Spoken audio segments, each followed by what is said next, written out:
Ya, pemirsa, Ketua Majelis Syuro PKS Sohibul Iman mengatakan pertemuan PKS dan Nasdem hari ini membahas situasi politik yang semakin dinamis. Sementara dari pihak Nasdem, Sugeng Suparwoto mengatakan soliditas kebangsaan harus terus dijaga menjelang pemilu 2024. Kita akan bahas lebih dalam bersama dengan pengamat politik Hanta Yuda sore hari ini. Selamat sore, Mas Hanta.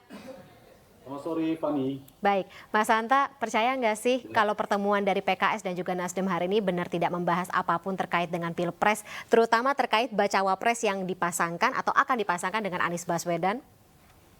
Ya, pertemuan dua partai, para tokoh politik pastilah membicarakan tentang hal-hal terkait dengan politik, bicara menjelang pemilu dan Pilpres 2024 mendatang. Saya kira sulit untuk dipungkiri itu tentu.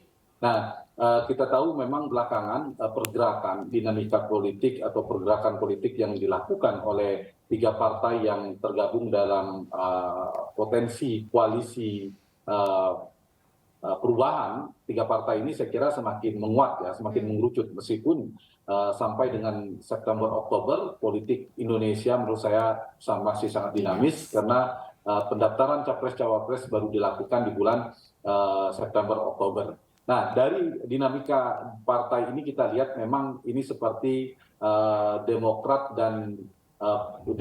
dan PKS bersama Anies ini masuk pada level honeymoon pertama ini. Beda dengan Nasdem, itu sudah yang kedua bisa dikatakan. Nah, kalau kita baca, memang yang paling besar mendapatkan keuntungan politik, benefit politik yang terbesar adalah Anies Baswedan. Paling tidak kalau ternyata berhasil tiga partai ini membangun satu poros koalisi, maka Anies Baswedan sebagai bakal calon presiden itu mungkin akan bisa bertarung. Artinya mendapatkan tiket yang cukup untuk bertarung di 2024. Nah, tetapi catatan saya, apapun ya yang akan jadi pembahasan di koalisi ini, mereka kalaupun terjadi tentu punya tantangan tersendiri.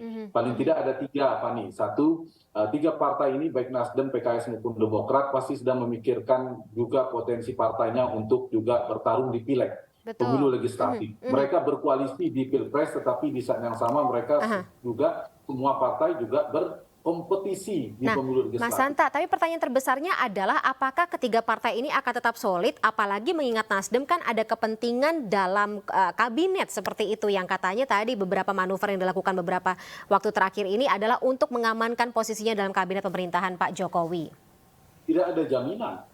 Tidak baik koalisi perubahan maupun koalisi Indonesia Bersatu, apalagi di koalisi perubahan ini ada koalisi di luar pemerintahan. Kita tahu yang menjadi epicentrum utama atau menjadi promotor utama terbentuknya koalisi dengan Partai Nasdem, ada kerumitan dalam koalisi ini. Kerumitan ini menyebabkan kerentanan dalam perjalanan koalisi. Kenapa saya mengatakan kerumitan? Karena Partai Nasdem di satu sisi berkawan sedang menjalin aliansi bersama partai-partai di luar pemerintahan yaitu PKS dan Partai Demokrat. Tetapi di saat yang sama Partai Nasdem juga kerap mengulang-ulang komitmennya untuk terus bersama Pak Jokowi hingga akhir masa pemerintahan. Beda ceritanya kalau Partai Nasdem dengan tegas mengatakan tidak perlu bersama Pak Jokowi lagi dan mereka sudah totalitas, tetapi kan ini masih bercabang ya. Satu sisi mengatakan demikian akan bersama di koalisi perubahan, tapi di saat yang sama terus mengirimkan pesan bahwa akan bersama Pak Jokowi. Nah, kerumitan ini ya saya kira menyebabkan kerentanan. Rentannya apa? Tidak ada jaminan dalam perjalanannya 1, 2, 3 bulan mendatang atau dalam hitungan pekan, minggu, itu ada perubahan.